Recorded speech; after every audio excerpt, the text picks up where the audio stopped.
ಅಯೋಧ್ಯೆಯಲ್ಲಿ ರಾಮ ಮಂದಿರ ಇತ್ತು. ಅದನ್ನ 1528ರಲ್ಲಿ ಕೆಡವಿದ ಬಾಬ್ರಿ ಮಸೀದಿ ನಿರ್ಮಿಸಿದ. 1992ರಲ್ಲಿ ರಾಮರಥಯಾತ್ರೆ ಶುರುವಾಯಿತು. ರಾಮ ಜನ್ಮಭೂಮಿಗಾಗಿ ಹೋರಾಡಿ 2000 ಹಿಂದೂ ಕರಸೇವಕರು ಹುತಾತ್ಮರಾದರು. ರಾಮ ಮಂದಿರದ ಒಟ್ಟು ಜಾಗ 70 ಎಕರೆ.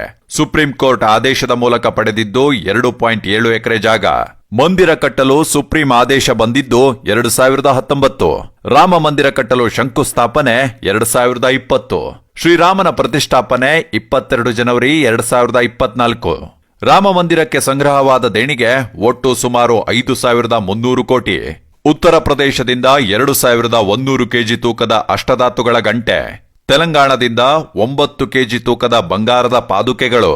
ಸೂರತ್ ಬಂಗಾರದ ವ್ಯಾಪಾರಿಯಿಂದ 5000 ಅಮೆರಿಕನ್ ವಜ್ರಗಳಿಂದ ತಯಾರಾದ ನೆಕ್ಲೆಸ್.